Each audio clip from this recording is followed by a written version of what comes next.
Hello students, hope you're doing fine. I will be your teacher for this lecture. In this lecture, we are going to talk about sexual reproduction in flowering plants. This topic is taken from NCERT class 12th unit 1. In this topic, we are going to talk about endosperm, right?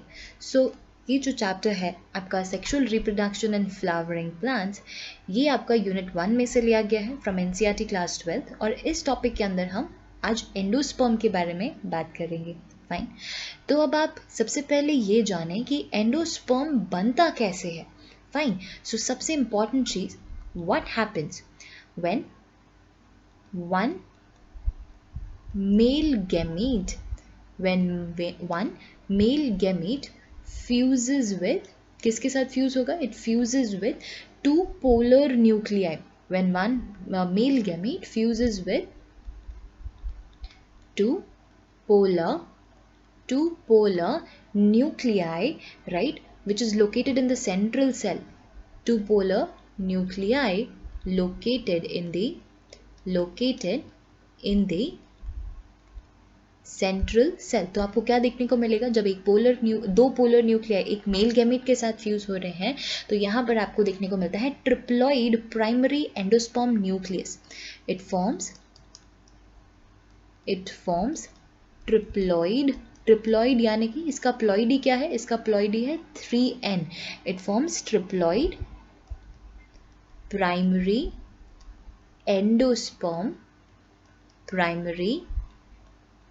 Endosperm nucleus, right. ये primary endosperm nucleus form करता है, that is known as PEN, right. And then यहाँ पर there will be formation of primary endosperm cell. अब important चीज ये है कि ये जो प्रोसेस है जिसमें एक मेल गैमीट दो पोलर न्यूक्लियाई के साथ फ्यूज हो रहा है, इसे कहा जाता है ट्रिपल फ्यूजन। इसे क्या कहा जाता है?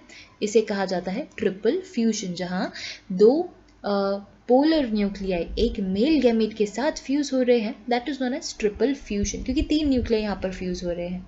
फाइन, नाउ इंपॉर्टेंट चीज नेक्स्ट ये है कि जो एंडोस्पर्म का डेवलपमेंट है ये किससे पहले होगा? ये एम्ब्रियो डेवलपमेंट से पहले होता है। सो देखें, सो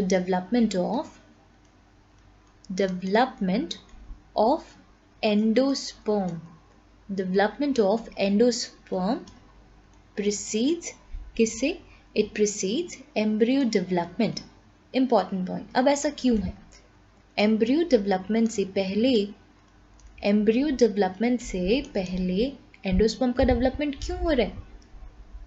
देखो, ये इसीलिए होता है बिकॉज एंडोस्पर्म का मेन फंक्शन है कि डेवलपिंग एम्ब्रियो को न्यूट्रिशन प्रोवाइड करना, राइट। सो देखें, as it provides nutrition to the developing embryo, provides nutrition to the developing embryo. Now next point आप देखें कि जो आपका प्राइमरी एंडोस्पर्म सेल है, राइट, ये कैसे बना था? क्योंकि प्राइमरी एंडोस्पर्म न्यूक्लियस ने अपने चारों तरफ सेल वॉल बनाया, that formed primary endosperm cell. So आप देखिए, ये जो प्राइमरी एंडोस्पर्म सेल है, प्राइमरी एंडोस्पर्म सेल किस में कन्वर्ट होगा? Primary endosperm cell divides repeatedly to form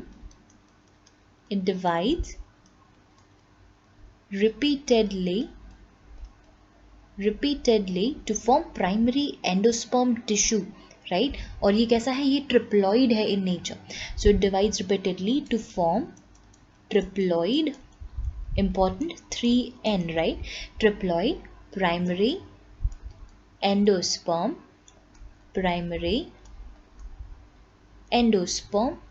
tissue.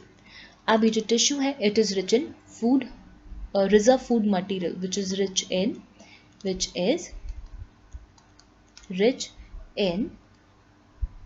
reserve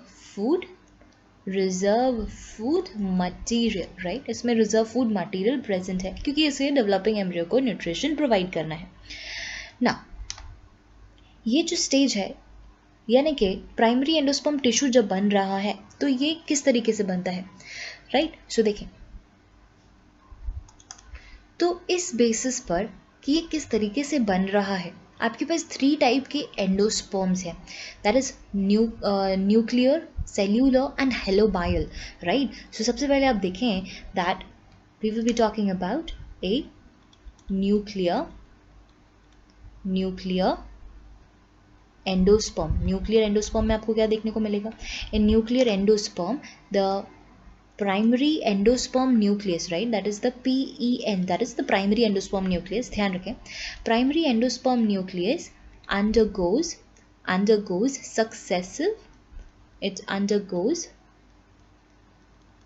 successive nuclear division, it undergoes successive nuclear divisions, nucleus काफ़ी ज़्यादा divide होगा, right, to give rise to free nuclei, nuclear, यहाँ पर cell wall का formation नहीं होगा। तो ये हुआ आपका न्यूक्लियर एंडोस्पर्म। आप सेकेंड देखें, सेकेंड है आपके पास cellular endosperm. Simple, cellular endosperm में क्या होगा, इन सेल्यूलर एंडोस्पर्म जो न्यूक्लियाई है ये अपने चारों तरफ सेल वॉल का फॉर्मेशन कर लेता है। तो after the cell wall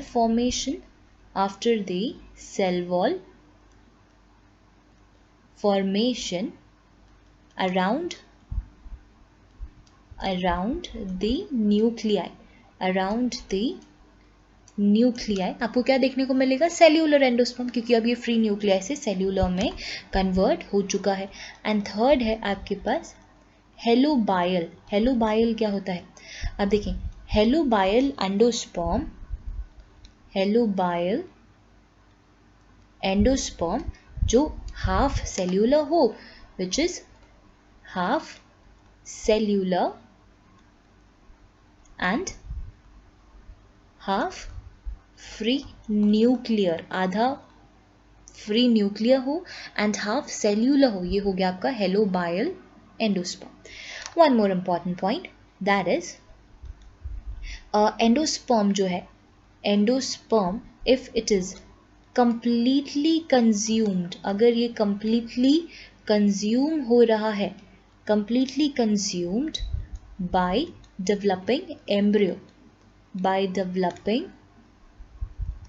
embryo, तो ये आपको किस में देखने को मिलेगा, राइट। तो ये आपको देखने को मिलता है, important, P groundnut and beans, it is seen in P groundnuts and ये आपको बीन्स में देखने को मिलता है। नेक्स्ट पॉइंट, अगर आपका endosperm is present, right, if endosperm is not completely consumed, if it is not completely consumed, तो ये भी आपको देखने को मिलता है, persist होता है in the mature seed, right, तो ये आपको देखने को मिलेगा in the castor and coconut, right। तो यहाँ पर एंडोस्पर्म कुछ में कंप्लीटली कंज्यूम नहीं होता मैच्योर सीड के साथ, राइट, तो ये आगे सीड जर्मिनेशन में यूज हो जाएगा। So this is all about the endosperm. As you can see, ये है आपका nuclear endosperm, free nuclear division से जो बना, ये है सेल्यूलर और ये है half cellular half nuclear, that is helobial. I hope you understood the explanation. Thank you.